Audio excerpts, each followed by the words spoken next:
Chemistry गुरु doctor Gunjan आज class 12th के student का सॉल्यूशन का नेक्स्ट वीडियो लेक्चर, और इस वीडियो लेक्चर में इससे पहले हम बोले थे कि लास्ट वीडियो लेक्चर है मेरा इसके पहले वाले लेक्चर में, लेकिन वो वीडियो ज़्यादा लंबा होने के कारण उसको हम दो छोटे छोटे पार्ट में बांट दिए थे। इससे पहले वाला फर्स्ट पार्ट हुआ, ये उसका सेकेंड पार्ट है। तो इसमें हम आपको डिग्री ऑफ डिसोसिएशन और वेंट ऑफ फैक्टर में जनरल फॉर्मूला क्या आएगा कि अगर 60% डिसोसिएट करेगा तो अल्फा हो जाएगा 60/100 0.6, 40% डिसोसिएट किया 40/100 0.4, 30% डिसोसिएट किया 30/100 अल्फा का वैल्यू 0.3। और इससे पहले लेक्चर में अल्फा डिग्री ऑफ डिसोसिएशन था और हम लोग 100% डिसोसिएशन मान रहे थे, तो अल्फा का वैल्यू 1 ले लिए थे, अल्फा का वैल्यू 1 ले लिए थे। और ये अल्फा और आई आया क्यों, तो आपको पहले वीडियो में बताया है कि जब इलेक्ट्रोलाइट को लाए सॉल्यूशन में तो वह या तो सॉल्यूशन में डिसोसिएट कर गया या एसोसिएट कर गया, जिसके कारण उसका जितना भी कॉलिगेटिव प्रॉपर्टी था, relative lowering in vapour pressure, elevation in boiling point, depression in freezing point, osmotic pressure, her value में वेरिएशन आ गया। उसका वैल्यू या तो इंक्रीज कर गया या तो डिक्रीज कर गया। तो इसका क्या कारण हुआ कि जब इलेक्ट्रोलाइट को डाले तो वैल्यू बदल गया। उसी को दिखाने के लिए, उसी को करेक्शन करने के लिए, कॉलिगेटिव प्रॉपर्टी के फॉर्मूला को मॉडिफाई करने के लिए, ताकि ट्रू वैल्यू आए, तो एक फैक्टर को इंट्रोड्यूस किया गया जिसका नाम है वेंट ऑफ फैक्टर। तो इस वीडियो लेक्चर में वेंट ऑफ फैक्टर का क्या रिलेशन है डिग्री ऑफ डिसोसिएशन से, तो ये आपको आज जनरल इक्वेशन बताएंगे जो आप डिग्री ऑफ डिसोसिएशन कैलकुलेट कर लीजिएगा। ठीक है, अब देखिए degree of dissociation, degree of dissociation and van't Hoff factor, went Hoff factor. ठीक है, तो डिग्री ऑफ डिसोसिएशन को अल्फा से, वेंट ऑफ फैक्टर को आई से डिनोट करते हैं। ठीक है, अब देखिए याद कर लीजिए NaCl है, ये इलेक्ट्रोलाइट है। इसको जब पानी में डालेंगे, वाटर में डिसॉल्व करेंगे, तो Na+ आयन में टूटेगा प्लस Cl- आयन में टूटेगा। तो यहाँ पे 1 मोल हम इनिशियल मान के चलेंगे। इनिशियल मोल कितना हो जाएगा 1, और शुरू में कुछ भी नहीं बना, टूटने में तो कुछ टाइम लगेगा ही, तो शुरू में अभी आयन नहीं बना। मोल्स आफ्टर डिसोसिएशन, अल्फा हो गया डिग्री ऑफ डिसोसिएशन, 1 में से अल्फा चला गया, तो इधर भी अल्फा बना, इधर भी अल्फा बना। तो मोल्स आफ्टर डिसोसिएशन कितना बचा 1 माइनस अल्फा, ये बना अल्फा, ये बना अल्फा। तो आई का वैल्यू क्या बताए थे formula, observed colligative property, observed colligative property, colligative property bye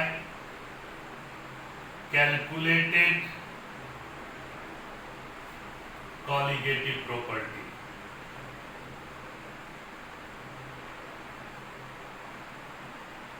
ठीक है, और इसका दूसरा डिफिनेशन है moles of particle form after dissociation और association divided by moles of particle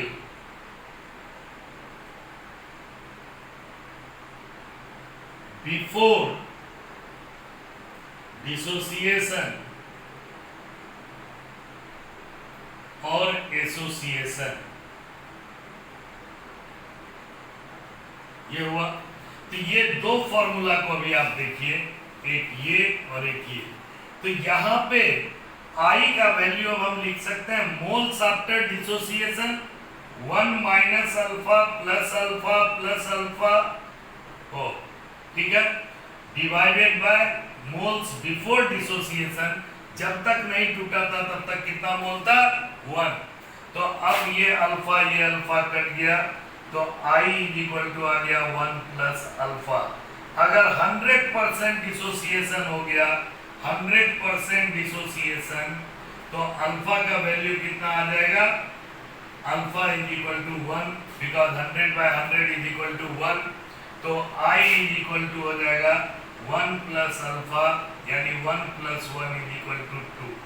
अब इसी को हम डिग्री ऑफ डिसोसिएशन और वेंट ऑफ फैक्टर का एक जनरल इक्वेशन निकालेंगे। तो general form GENERAL general form, ठीक है। जनरल फॉर्म का मतलब क्या हो गया, n मॉलिक्यूल है, एक मॉलिक्यूल है, और ये वाटर में जाने के बाद Na मॉलिक्यूल और आयंस मोल्स में टूट गया, ठीक है। तो शुरू में इनिशियल मोल हम कितना लिए, इनिशियल मोल कितना लिए 1, ये कितना बना 0। Moles after dissociation, moles after dissociation, ये हो गया 1 माइनस अल्फा और ये बन गया n अल्फा। यहाँ पे 1 रहता तो सिर्फ अल्फा, n के जगह 2 रहता तो 2 अल्फा, n के जगह 3 रहता तो 3 अल्फा, n के जगह 4 रहता तो 4 अल्फा। ये चीज को समझ लीजिए। तो अब I का डिफिनेशन क्या है, moles of particle form after dissociation और association divided by moles of particle before dissociation. तो यहाँ पे क्या हो गया, moles of particle after dissociation 1 minus alpha plus n alpha divided by before dissociation 1। तो 1 से डिवाइड करेंगे तो 1 आएगा। I is equal to 1 minus alpha plus n alpha. अब I इज इक्वल टू हो जाएगा 1, या ऐसे कीजिए 1 को इधर ले आइए, I minus 1 is equal to alpha common ले लीजिए plus alpha common, alpha into n minus 1 हो गया।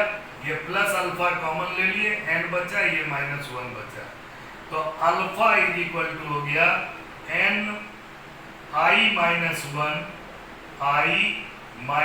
1 डिवाइडेड बाय n माइनस 1। अब इस फॉर्मूला से नंबर ऑफ मोल्स अगर आपको दिया हो आफ्टर डिसोसिएशन तो आप अल्फा कैलकुलेट कर सकते हैं। अल्फा अगर दिया हो 60% तो I कैलकुलेट कर सकते हैं। ये हो गया रिलेशन, बहुत ही इंपॉर्टेंट रिलेशन है ये, और ये रिलेशन है degree of dissociation and van't Hoff factor. Degree of dissociation and van't Hoff factor.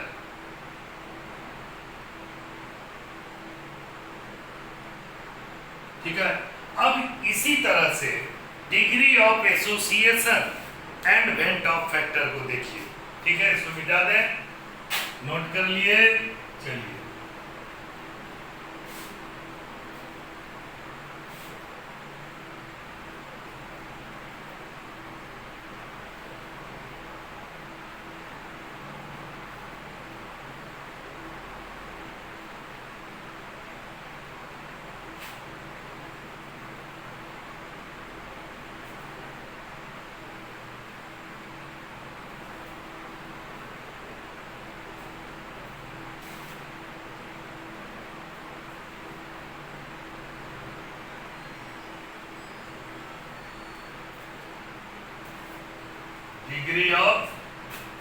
Association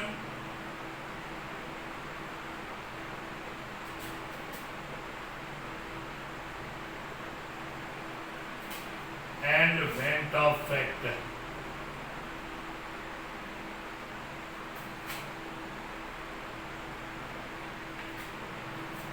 ठीक है, तो एसोसिएशन मतलब दो मॉलिक्यूल मिलके एक मॉलिक्यूल बनेगा तो ड्राइमेराइजेशन, तीन मॉलिक्यूल मिलेगा एक बनेगा तो ट्राइमेराइजेशन, चार मॉलिक्यूल से एक मॉलिक्यूल बनेगा टेट्रामेराइजेशन।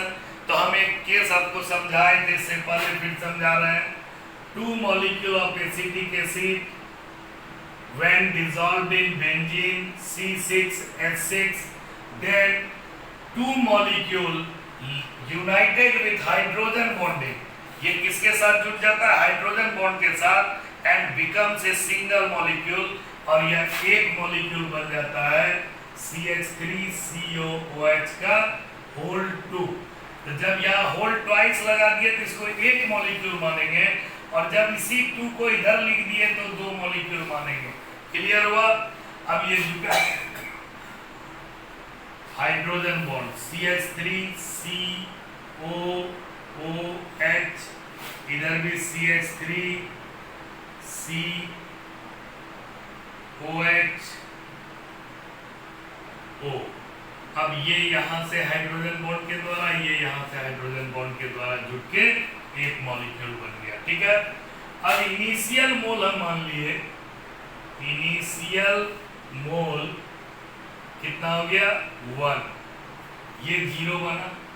Moles after association, moles after association,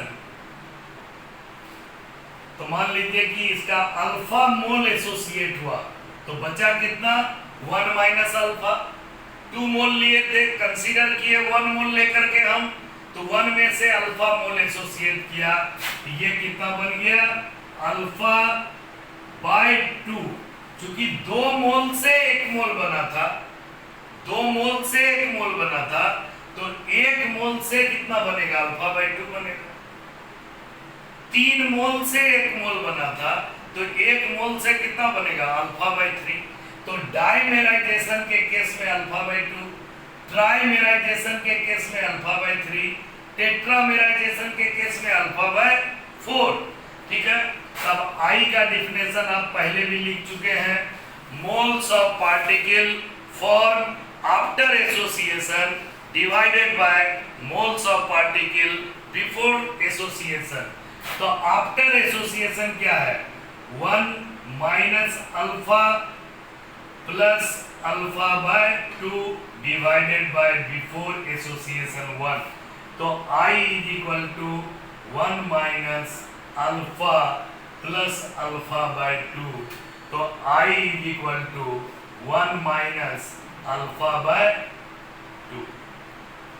2 alpha plus alpha, alpha common ले लिए, 2 अल्फा में से अल्फा चला गया तो अल्फा बाय 2 बच गया। तो I इज इक्वल टू हो गया 1 माइनस अल्फा बाय 2। अब अगर 100% एसोसिएशन हुआ तो अल्फा का वैल्यू कितना आ जाएगा? 1। तो वेंट ऑफ फैक्टर I कितना निकलेगा? 1 minus 1 by 2 is equal to 1 by 2 यानी 0.5। और ऐसे भी I का क्या फॉर्मूला था? मोल्स आफ्टर एसोसिएशन, तो कितना बना था? 1। मोल्स बिफोर डिसोसिएशन कितना था? 2, तो 0.5। अगर यहाँ 3 लेते 1 बनता तो 1/3, 4 लेते 1 बनता 1/4, 0। इस तरह से I का वैल्यू निकला, यहाँ भी I का वैल्यू वही निकला। अब general equation of degree of association and van't Hoff factor. तो मान लीजिए जनरल इक्वेशन, तो जनरल इक्वेशन का मतलब हो गया I n मॉलिक्यूल है और ये बेंजीन में जाने के बाद A n मॉलिक्यूल में बदल गया। ठीक है, तो अब यहाँ पे जो हम लोग करेंगे, इनिशियल मोल क्या मानेंगे? ये इसी के आधार पे बनाइए। इनिशियल मोल हो गया 1, ये कितना बना 0। मोल्स आफ्टर एसोसिएशन,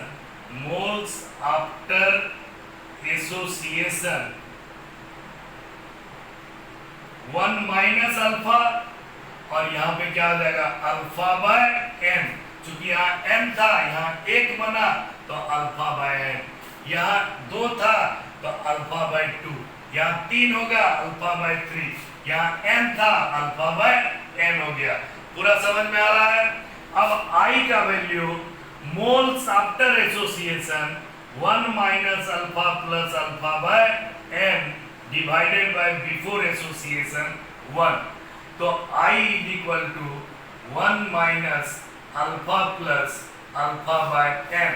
अब 1 को इधर ले आए, I minus 1 is equal to, यहां से अल्फा को कॉमन ले लीजिए प्लस अल्फा को, तो अल्फा प्लस कॉमन आ गया, बचा 1 by n, 1 by n minus 1, 1 by n minus 1, alpha common ले लिए।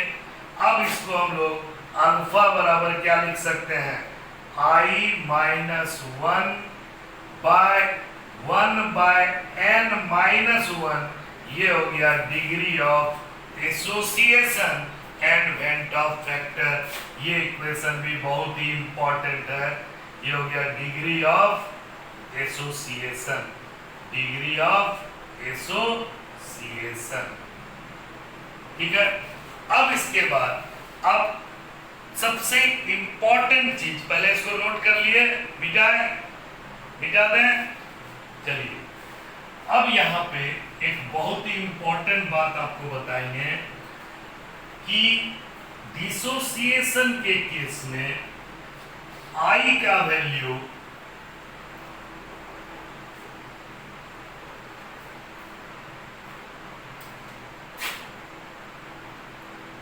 फॉर डिसोसिएशन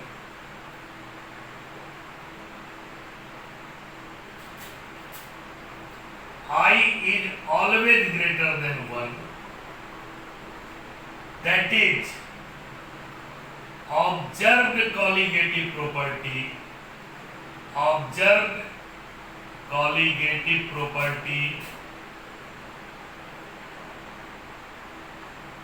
is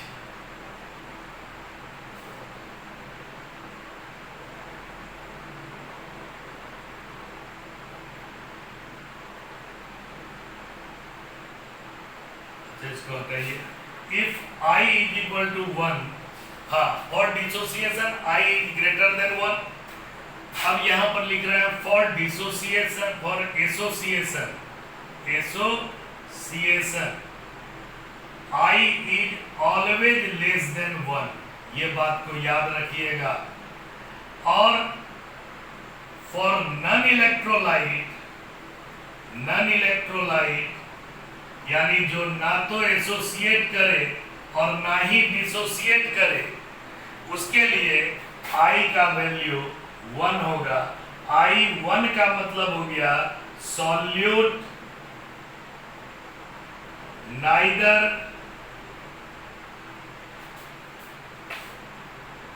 एसोसिएट और dissociate nor dissociate in the solution. ये बहुत ही इंपॉर्टेंट बात है, इसको समझ लीजिए। ठीक है। इसको समझने के बाद अब आपको modified equation of colligative property, तो modified equation of colligative property का मतलब क्या हो गया, modified equation of colligative property, तो कॉलिगेटिव प्रॉपर्टी 4 तरह का था। कॉलिगेटिव प्रॉपर्टीज 4 तरह का था। Relative lowering in vapour pressure, relative lowering in vapour pressure P01 minus P1 by P01 is equal to x2, ये फॉर्मूला था। सेकेंड था elevation in boiling point, elevation in boiling point delta Tb is equal to Kb into m. Third था depression in freezing point, depression in freezing point delta T F is equal to K F into m, m stand for molality. और चौथा था osmotic pressure, osmotic pressure, ये था pi is equal to M R T. ठीक है, ये चार colligative property का जो मॉडिफाइड इक्वेशन होगा वो अब लिख देते हैं। All colligative property is multiplied by the went Hoff factor I. तो ये हो गया आपका मॉडिफाइड फॉर्म, मॉडिफाइड इक्वेशन